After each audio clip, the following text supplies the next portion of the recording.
Hey guys, Charlie here.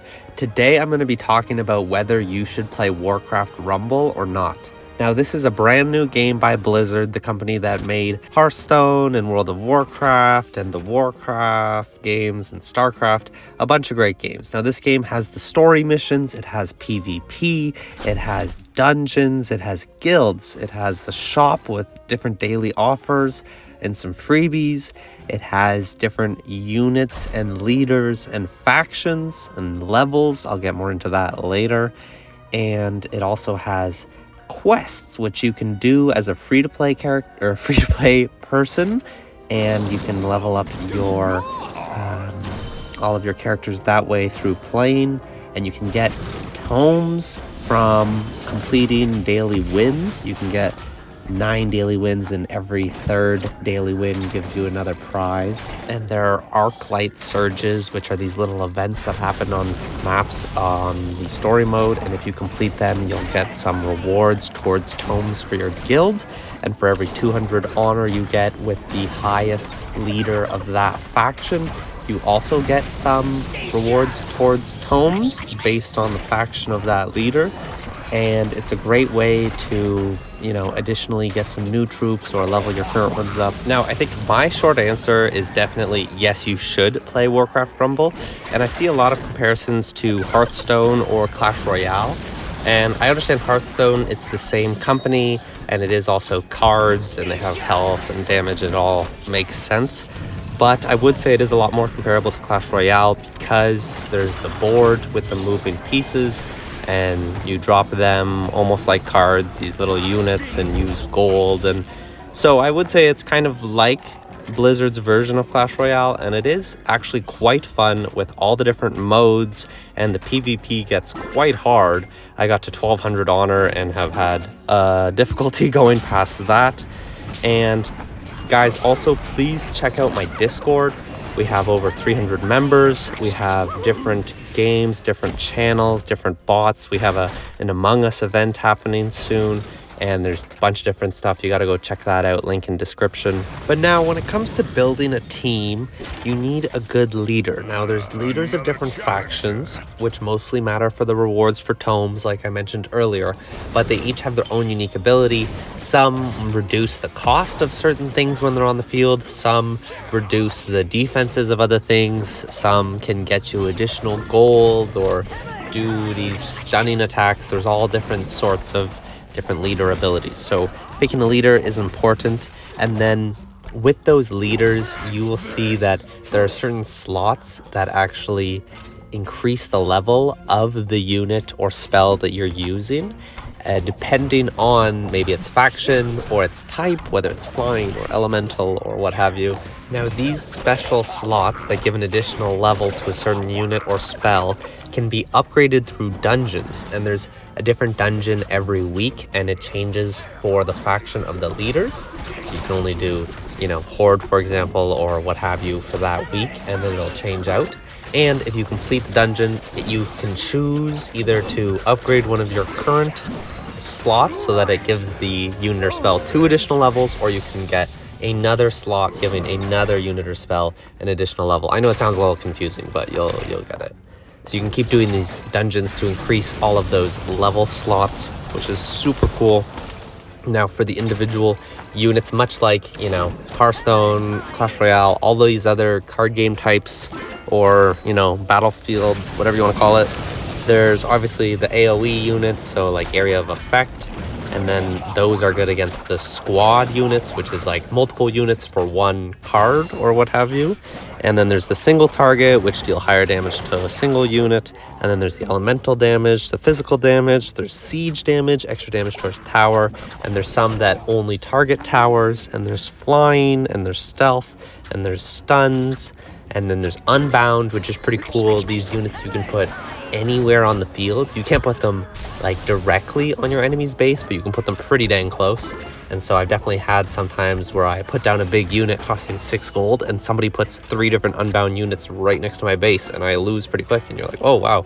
So it does keep you on your toes, and it's cool. You can suddenly claim one of the little spots to spawn in, so it's definitely cool. And there you saw a PvP match with the Murloc leader, who creates a lot of different murlocs. And here is the dungeon gameplay that I was just mentioning. Now, one of my favorite features that definitely sets it apart from other games similar to this that I've played is the quest system. Now, it's not just the daily quest where you get a little extra loot for doing a specific objective or something. It's this button you can hit and you have a quest for one of 3 minis or leaders, and it gives you the additional stuff to level them up. So what I'm saying essentially is if you have a mini or a unit that's close to leveling up, sometimes you'll see a quest for them, and it's just a simple little battle. Usually they're easy to win. You play it, you get the reward, and then you're able to level that up. And this button can be pressed over and over. So it's essentially a free-to-play way where the more you play, the more your stuff will be leveled up. And then it's essentially the same as someone who just pays to progress, or they pay to just do it faster instead of doing the grind for those hours. So I actually love this system because it's basically saying, hey, if you are free to play but you have lots of time, you might even be able to go faster than the pay to progress people if they only play half an hour a day, but they pay some money sometimes, or you're playing like 8 hours a day and getting so many rewards. Obviously, I don't have time for that anymore, but back in the day, oh boy, that would have been fun. But it is a fantastic way for these free-to-play players to keep up or to even advance further. And it's just a mechanic that I think needs to be in more games, because a lot of times nowadays it's like, okay, you can progress fast. Oh, now you either have to wait or pay to keep playing the game. And that is the dumbest thing to me in terms of just video game design. In terms of business move, I get it. A lot of people do it. They make a lot of money. Makes sense. But it's just so frustrating to not have like access to the entire game unless you wait or pay. That just is terrible. Anyways, I'm getting a little off track here. But Warcraft Rumble, I highly recommend it. It's so much fun, and I think it's just in beta still, so there might even be more features or more things added, and I believe it releases next month in November, so that will be awesome, and I can't wait to see what they change, what they fix, what they add, what they remove, and I'm just excited to keep playing this for a while and see kind of how it goes. Now, one thing that I don't even have that much experience myself in, but when you get a mini to a certain level, you can start unlocking stars for it, and when you get to 3 stars, you unlock a trait slot. Now, these trait slots unlock, obviously, the ability to get traits. Now, each mini has 3 traits, but once you choose or buy one of those traits, it locks into that slot. So now you can't get one of the different traits until you unlock the next slot. But I know the next slot takes 10 stars. I haven't even gotten one of those yet.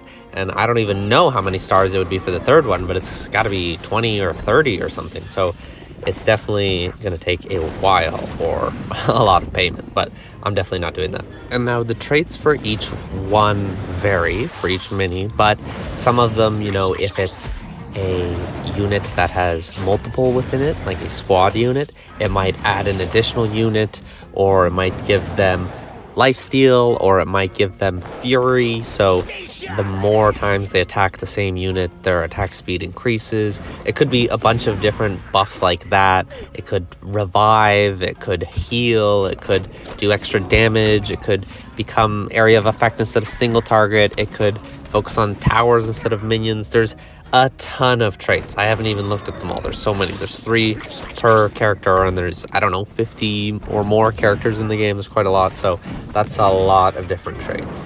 And I know there are some people doing trait videos, because once you choose one, you lock it in, so you want to make sure you get one of the good ones on your first slot, or else it might be a while before you get to choose a second one, and that one that you didn't choose might be the best one in the game. Who knows, because it's hard to tell yet.